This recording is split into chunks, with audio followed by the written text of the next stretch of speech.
नमस्कार, आप देख रहे हैं इंडिया वॉइस। मैं हूं आपके साथ जूही सिंह। और मुख्यमंत्री योगी आदित्यनाथ लखनऊ विधानसभा से लाइव आ रहे, क्या कुछ करें, चलिए आपको सुनाते हैं। गौरव की अनुभूति कर रहा था, और गौरव की अनुभूति इसलिए कर रहा था कि लगभग 500 वर्षों के एक लंबे अंतराल तक चले लंबे संघर्ष, लंबी कवायद, लंबा वाद विवाद, सर्वानुमति के साथ उसका समाधान का रास्ता निकला और पूरे देश की जनभावनाओं के अनुरूप आज रामलला के भव्य मंदिर के निर्माण का मार्ग प्रशस्त न केवल हुआ बल्कि रामलला वहां प्रत्यक्ष रूप से विराजमान भी हुए और सबकी पसंद। दुनिया के अंदर पहली घटना थी जहां प्रभु को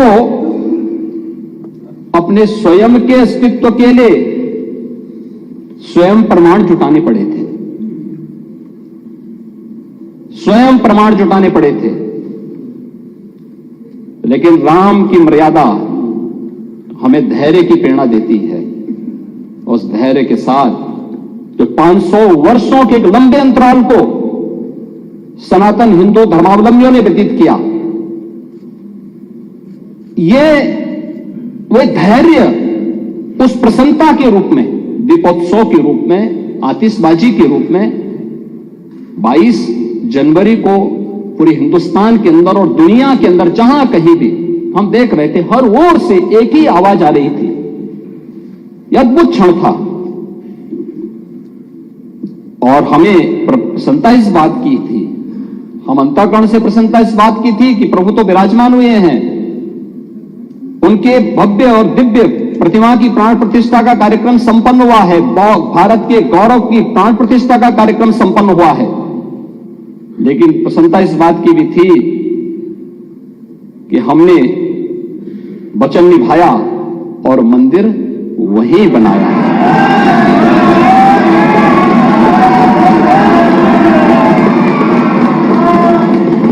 जो कहा सो किया, जो संकल्प लिया उसकी सिद्धि भी हुई।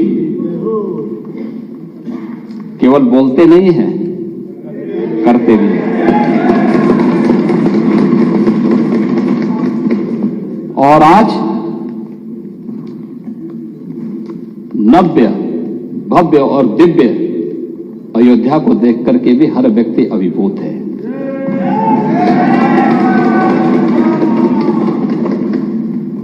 महोदय, कार्य बहुत पहले हो जाना चाहिए था।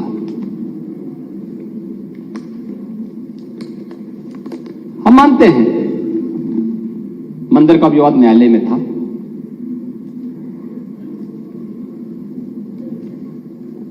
लेकिन वहां की सड़कों को तो चौड़ा किया जा सकता था ना, वहां के घाटों का पुनरुद्धार किया जा सकता था, अयोध्या वासियों को बिजली की आपूर्ति की जा सकती थी, वहां स्वच्छता की व्यवस्था की जा सकती थी, वहां स्वास्थ्य की बेहतर सुविधाएं दी जा सकती थी, वहां एयरपोर्ट बनाया जा सकता था।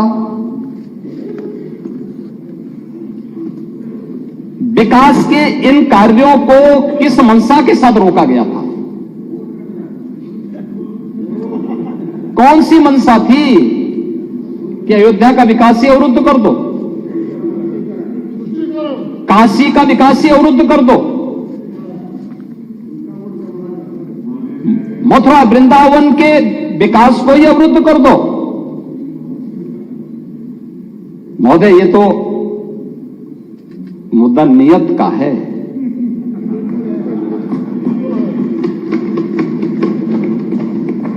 हमारी आस्था थी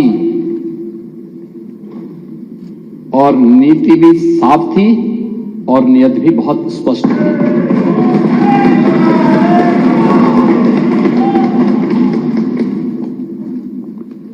हमने बिना रुके, बिना डिगे, बिना झुके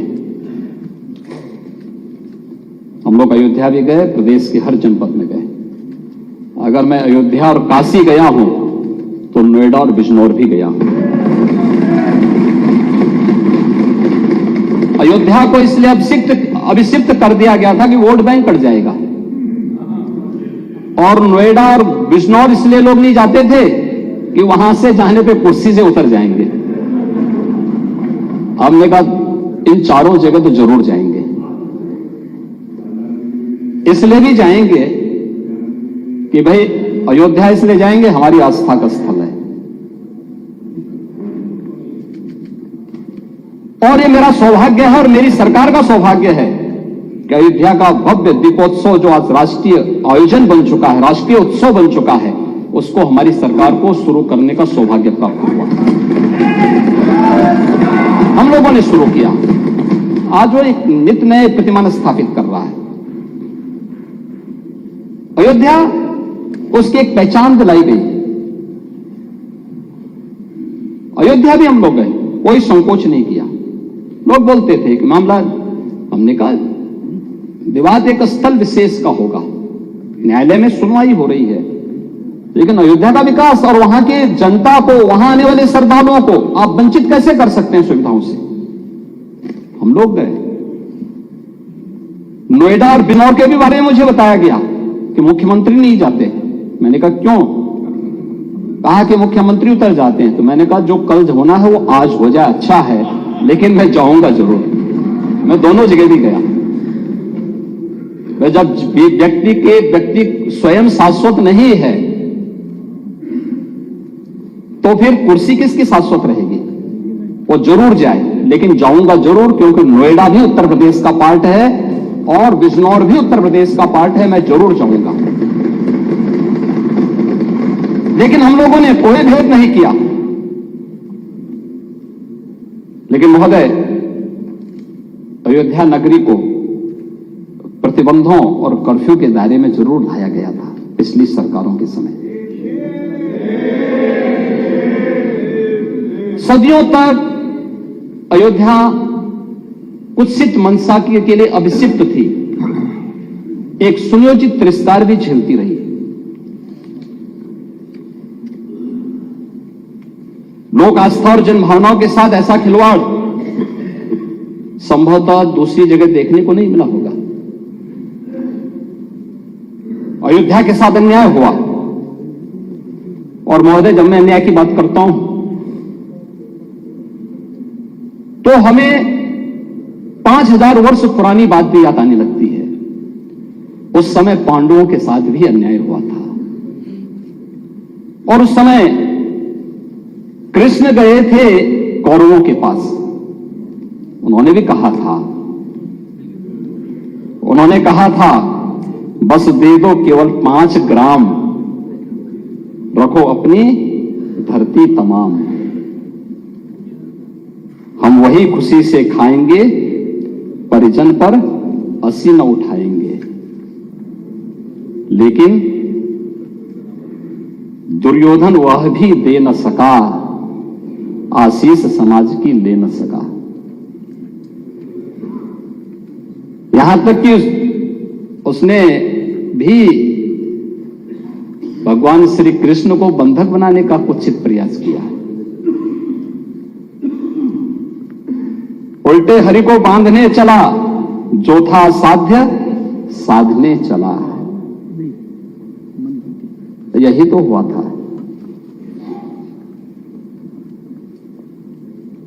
यही तो हुआ था अयोध्या के साथ,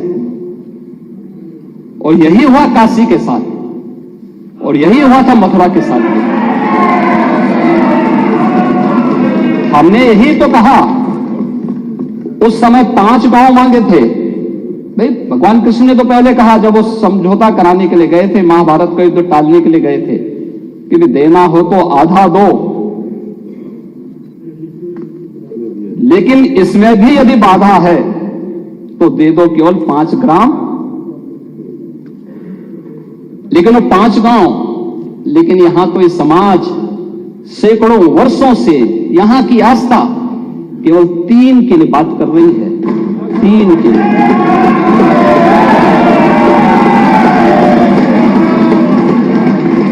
वो 3 के लिए भी इसलिए वे विशिष्ट स्थल हैं, वे सामान्य नहीं है। ईश्वर की अवतरण की धरती है, असामान्य नहीं है। वो असामान्य यानी उसको एक सामान्य स्तर पर नहीं मान सकते, लेकिन एक जिद है, और उस जिद में जब राजनीतिक उसमें तड़का पड़ने लगता है और वोट बैंक बनाने की राजनीति होने लगती है, तो वहीं से फिर विवाद की स्थिति खड़ी होने लगती है। यानी लोक आस्था, भारत के अंदर लोक आस्था का अपमान हो, बहुसंख्यक समाज गिड़गिड़ाए, ये पहली बार देखने को मिला। दुनिया देख रही है, स्वतंत्र भारत में काम पहली बार पहले होना चाहिए था, 1947 में प्रारंभ होना चाहिए था, और उस आस्था के लिए बार बार गुहार लगाता रहा। हमने तो केवल 3 जगह मांगी, अन्य जगहों के बारे में कोई मुद्दा नहीं था। अयोध्या के लिए, और देखिए अयोध्या का उत्सव लोगों ने देखा तो नंदी बाबा ने भी कहा, भाई हम काहे इंतजार करें,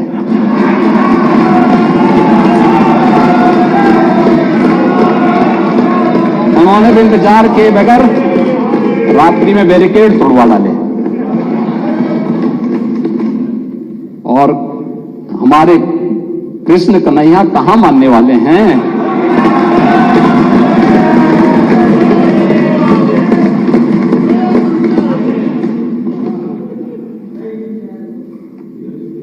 विदेशी आक्रांताओं ने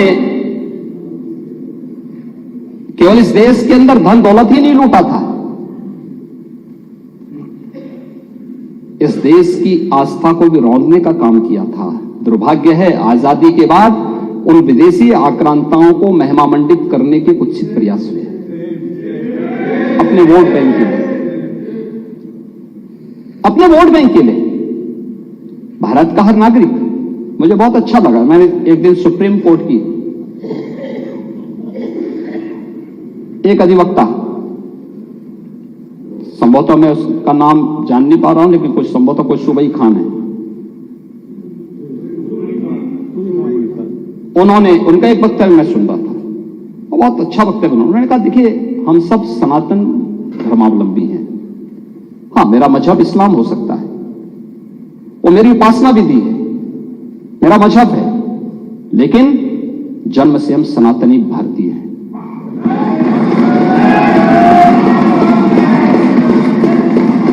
ये बोलने में संकोच क्या, लेकिन यहां तो अपनी पहचान को और भारत की पहचान को ही समाप्त किया जाता है। हम महिमामंडन कर रहे हैं उन्हीं आक्रांताओं का जो भारत की लोक आस्था पर प्रहार करते थे, जन विश्वास को रौंदने का काम करते थे। भारत के महापुरुषों,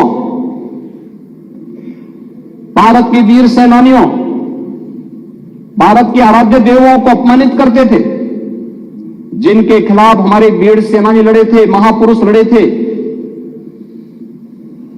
आज उन महापुरुषों को सम्मानित करने के बजाय हम उन आक्रांताओं को महिमामंडन करें, यह देश अब स्वीकार करने को तैयार नहीं है, कतई स्वीकार नहीं होगा।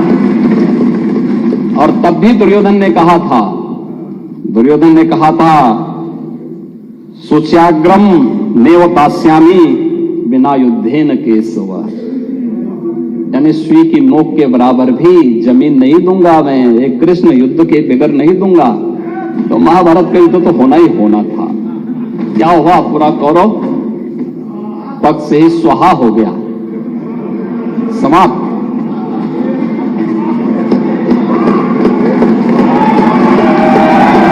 याद करना,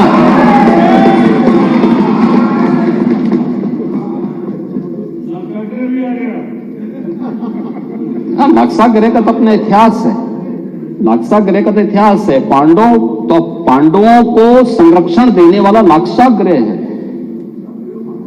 वहां के सारे प्रमाण इस बात को प्रदर्शित करते हैं, और न्यायालय के इस फैसले का सम्मान होना चाहिए। महोदय, आज सदियों की प्रतीक्षा अयोध्या में दूर हुई। आज अयोध्या में इंटरनेशनल एयरपोर्ट है। 14 से 15 फ्लाइट अयोध्या से देश के अंदर अलग अलग स्थानों पर जा रही है। ये अयोध्या में प्रारंभ हुआ है। जो अयोध्या को पहले छूना नहीं चाहते थे, आज अयोध्या इंटरनेशनल एयरपोर्ट देने वाला देश का एक प्रमुख राज्य और देश के चार इंटरनेशनल एयरपोर्ट के साथ उत्तर प्रदेश अपने 9 एयरपोर्ट को क्रियाशील कर चुका है और 10 और को क्रियाशील करने जा रहे हैं। अयोध्या में माता सबरी के नाम पर रसोई घर भी प्रारंभ हो गया है। क्या माता सबरी के अनुयायी पीडीए के हिस्से हैं या नहीं है? रेन बसेरा भी अयोध्या में बन गया है और ये निषाद राज के नाम पर बन गया है। क्या निषाद राज के अनुयायी पीडीए के पार्ट हैं या नहीं है? प्राचीन कुंडों का पुनरुद्धार हो रहा है। भरत कुंड, राम की मर्यादा, परिवार की मर्यादा, क्या परिवार की मर्यादा है? यहां तो पीडीए, हमारे डिप्टी सीएम ने कहा पीडीए का मतलब है परिवार डेवलपमेंट अथॉरिटी। ब्रजेश जी ने अभी अपने उसमें कहा उनके पीडीए में और लोग हैं लेकिन चच्चू नहीं है। वो बेचारे हमेशा ठगे जाते हैं ऐसे। कब तक यह न्याय होगा? पता नहीं। महाभारत क्यों एक बार पढ़िए महाभारत। हाँ, एकदम। आखिर परिवार के 3 सदस्यों के नाम थे, चच्चू के नाम क्यों नहीं था?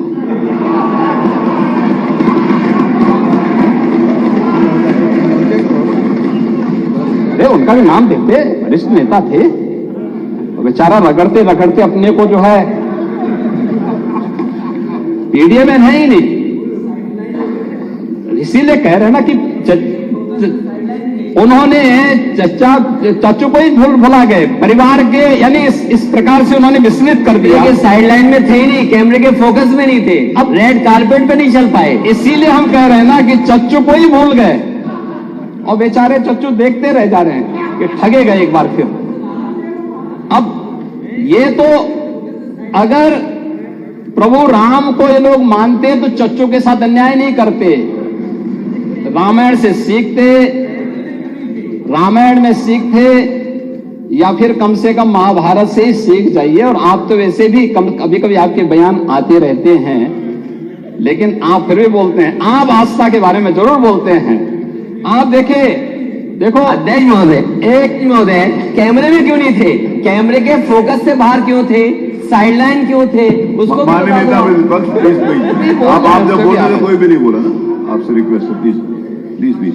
महोदय, आज अयोध्या की पौराणिकता के साथ साथ वैदिक रामायण सिटी के रूप में तो अयोध्या का विकास हो ही रहा है, लेकिन भौतिक विकास की एक भव्य और दिव्य अयोध्या हम सबको मिल रही है। 31,000 करोड़ रुपए से अधिक के प्रोजेक्ट वर्तमान में अयोध्या में और अयोध्या से जुड़े हुए अन्य इंफ्रास्ट्रक्चर पर खर्च या तो हो चुके हैं या हो रहे हैं। और इसमें धर्मपथ, श्री राम पथ, भक्ति पथ,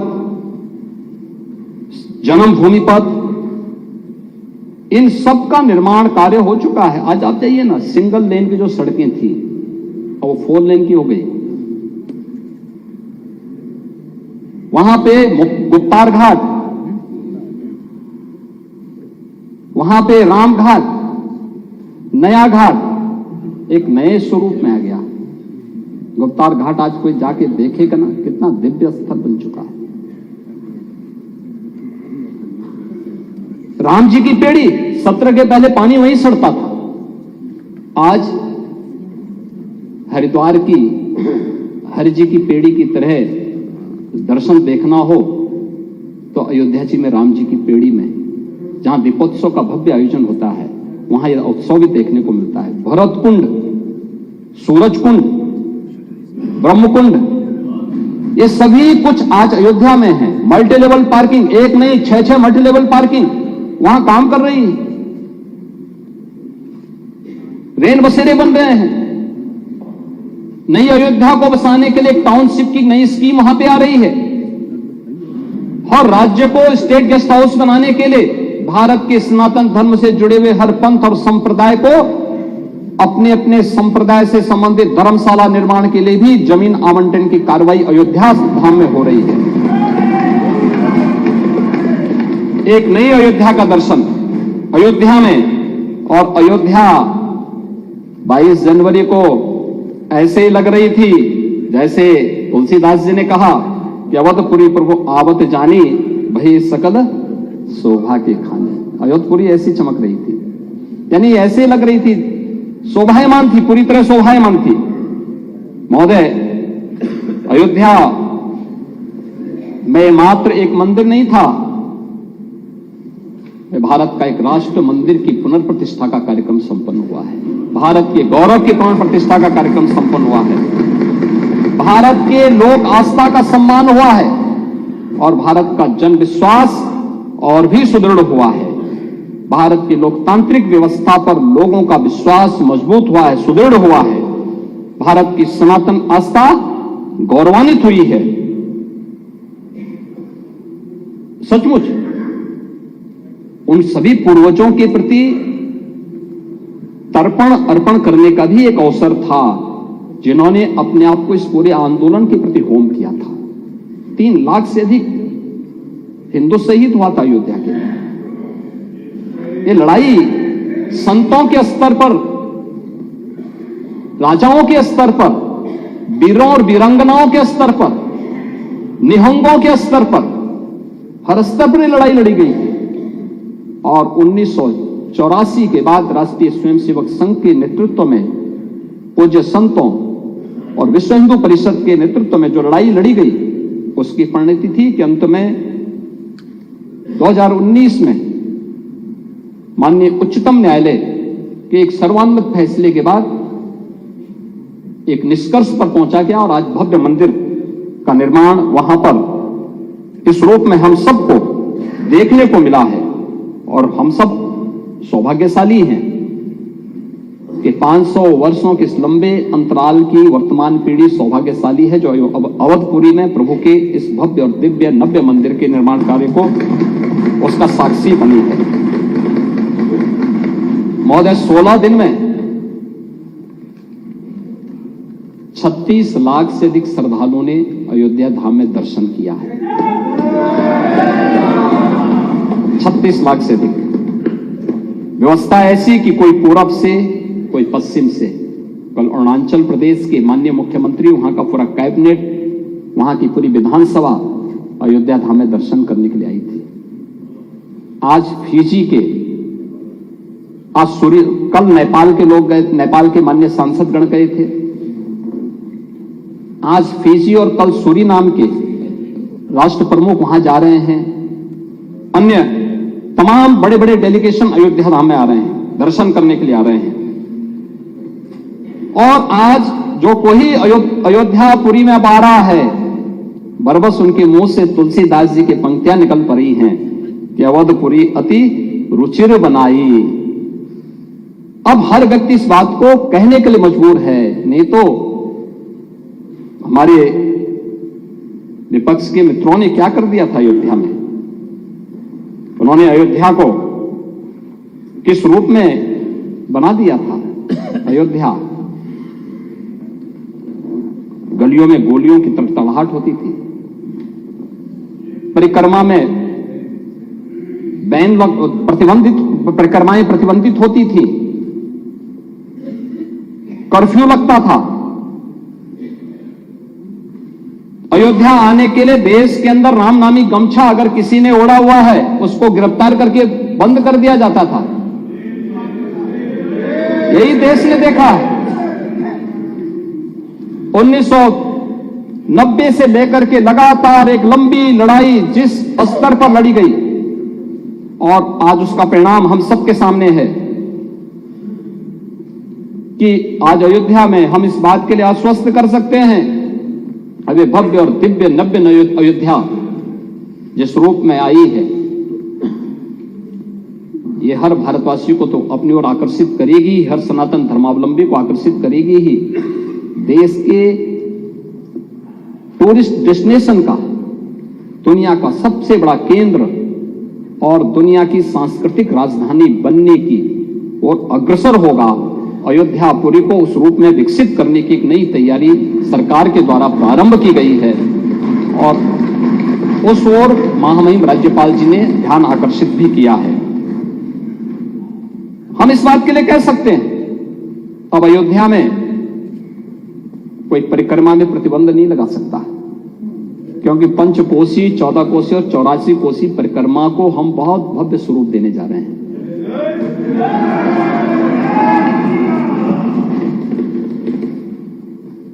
महोदय, वहां पे कोई कर्फ्यू नहीं लगाएगा। अब तो वहां पे मंगल भवन अमंगल हारी की इस कीर्तन के साथ अयोध्या की गलियों में गूंज सुनाई देगी। अब अयोध्या, जिसका नाम अयोध्या था, सचमुच अयोध्या के रूप में जानी जाएगी, क्योंकि कुछ लोगों ने अपने निहित स्वार्थ के लिए उसको युद्ध की भूमि में बदल दिया था।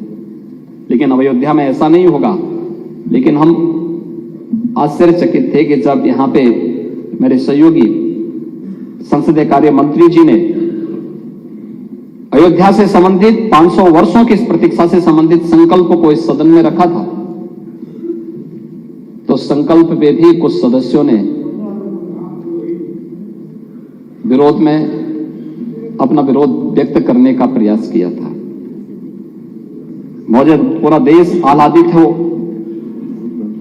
तब कुछ सदस्यों के द्वारा इस प्रकार का कृत्य जन भावनाओं के विपरीत है, जन आस्था के साथ खिलवाड़ है।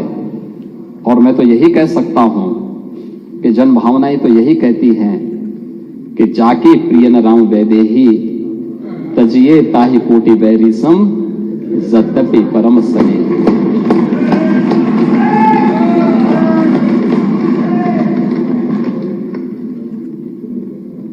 तब कर्फ्यू का सन्नाटा था, आज अयोध्या मंगल भवन अमंगलहारी की ध्वनि से गुंजायमान हो रही है।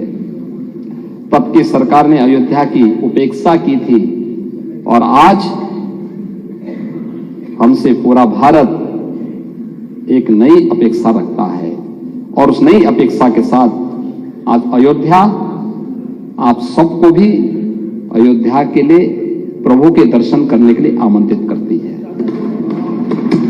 सभी को, पूरे सदन को, मान्य सदन को। पर वो तो सबके हैं, वो तो भक्त वत्सल हैं, सबके हैं और हम सबको वहां जाना चाहिए अयोध्या में, क्योंकि तो भारत आ रहा है, वहां पे पूरा देश आ रहा है, पूरी दुनिया आना चाहती है अयोध्या। महोदय, महामहिम राज्यपाल जी ने अपने अभिभाषण की शुरुआत ही यहां से की, लेकिन हमारे नेता प्रतिपक्ष ने एक भी शब्द उस पर नहीं बोले, एक भी शब्द नहीं बोले। आज भी उनको वोट की चिंता है,